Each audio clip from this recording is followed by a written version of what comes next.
Ever since Rick Lansing held a pregnant Carly Corinthos hostage in a panic room on General Hospital back in 2003, the actor who plays Rick Hurst, hasn't heard the end of it. Fans bring it up to me constantly, he tells Soap Opera Digest. For so long, it has been such a benchmark for the character and a black stain on the character. Fast forward to 2025, and Rick finds himself getting a big taste of his own medicine when he is held captive by Alexis, Nancy Lee Grahn, Ava, Maura West, and Christina, Kate Mansi. Hearst gave Digest the inside scoop on his juicy new storyline and what he hopes the future holds for Rick. Soap Opera Digest. I have to assume that the parallels were not lost on you when you first found out that Rick was going to get chained to a cot and locked up in Alexis's basement. No, and I loved it. It's so interesting because Rick is seemingly not that guy anymore. The nefariousness of blackmail seems like nothing in comparison to what he used to be.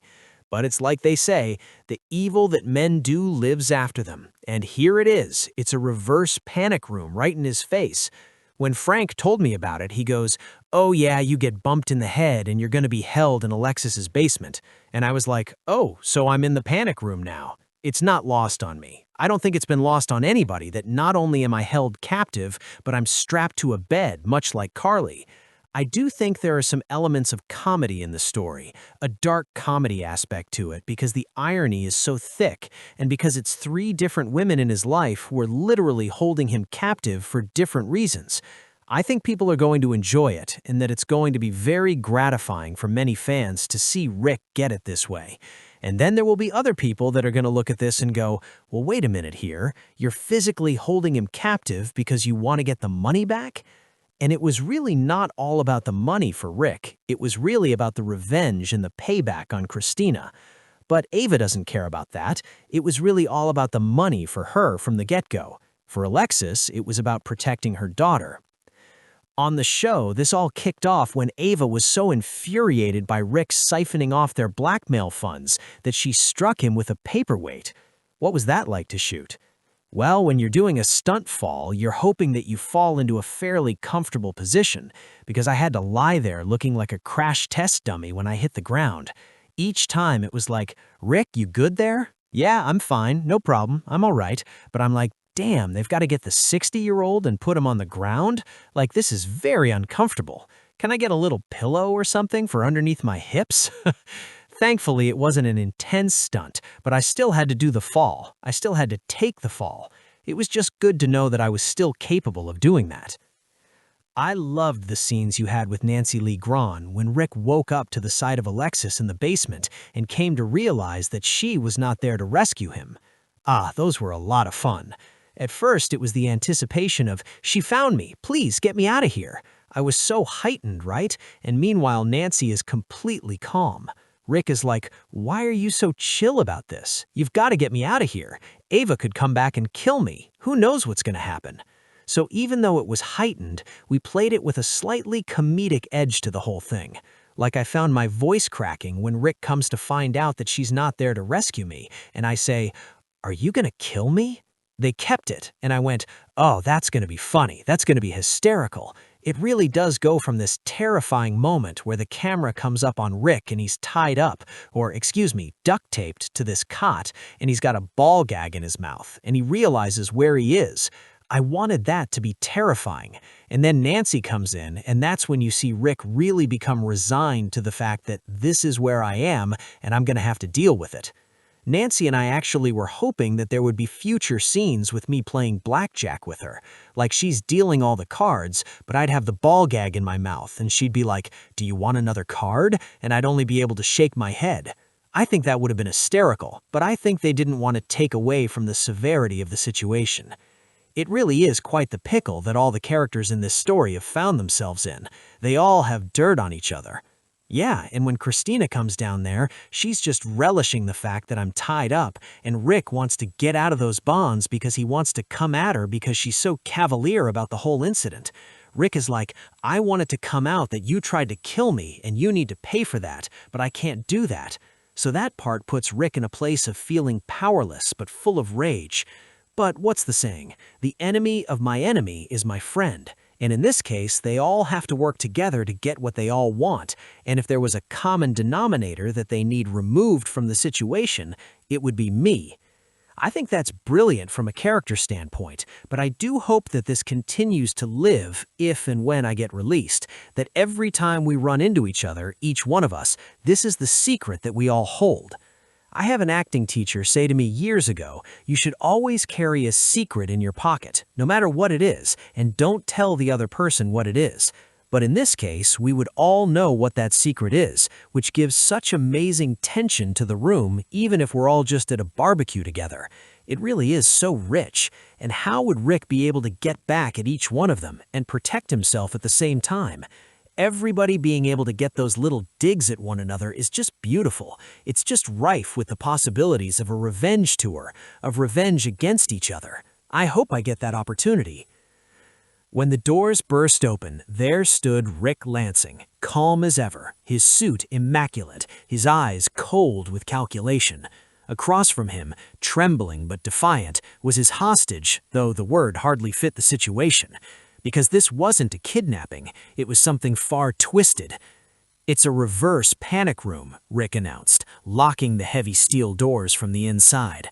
At first, no one understood. A panic room is meant to protect you from danger outside, but Rick had flipped the concept entirely. The threat wasn't trying to get in, it was already in the room. The event floor had been converted, secretly, meticulously, into a sealed fortress, reinforced glass, soundproofed walls, a biometric locking system keyed to Rick alone. No signals could pass through, no phone calls, no texts, no rescue. Inside were 3 people Rick believed had betrayed him. A corporate rival who siphoned funds, a former ally who leaked confidential information, and the one person he once loved who dared to turn against him in court. Rick paced slowly, the click of his polished shoes echoing like a ticking clock. "You see," he said smoothly, "in a normal hostage situation, someone outside is trying to save you. But tonight, the only person who can save you is me." The terror wasn't just physical confinement, it was psychological warfare.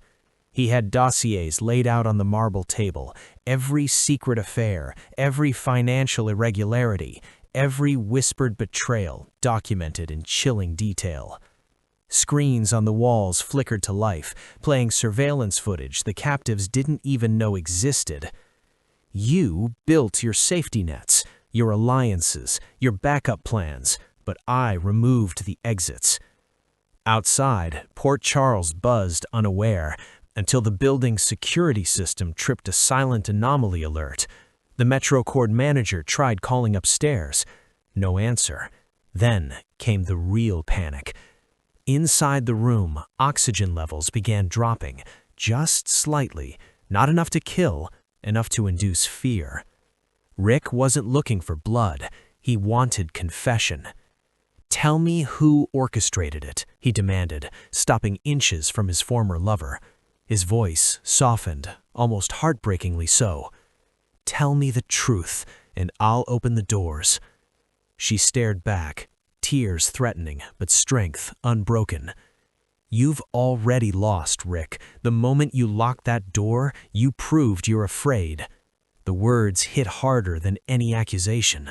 Rick Lansing? Fearful? For a split second, his composure cracked. And that's when the unexpected happened. The corporate rival lunged, not at Rick, but at the control panel. In the chaos, a glass sculpture shattered, alarms blared, emergency lighting bathed the room in pulsing red. Rick reacted instantly, pulling a concealed remote from his pocket. The screen switched again, but this time they displayed something no one anticipated. A live feed from outside the building. Police cruisers were arriving. Someone had tipped them off. Rick's smile returned, but it was different now. Tighter. Dangerous. "You think I didn't plan for that?" he murmured.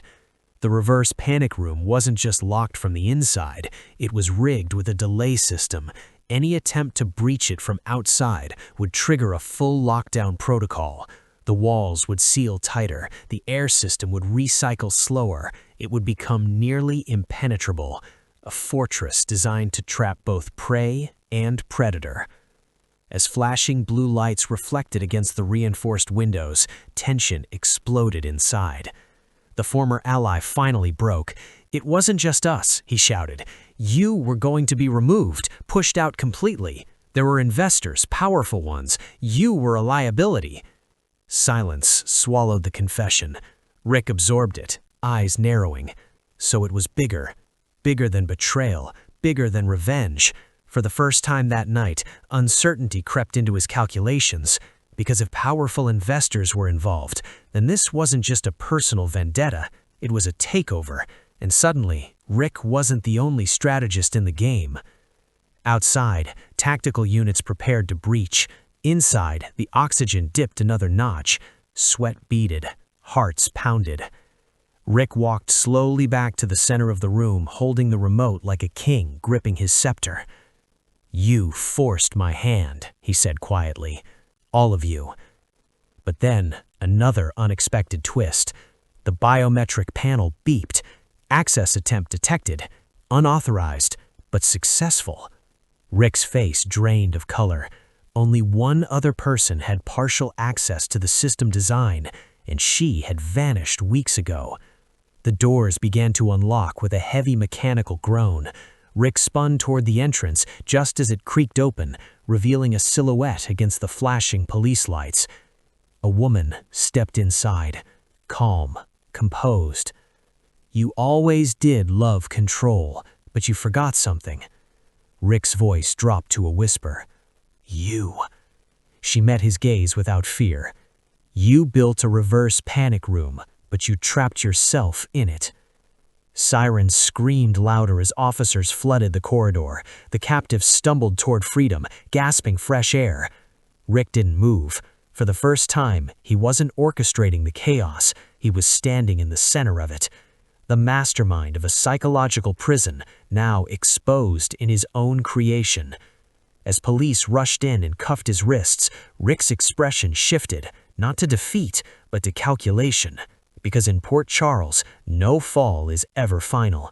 And if there's one thing Rick Lansing understands better than anyone, it's that a locked room is just another puzzle waiting to be solved.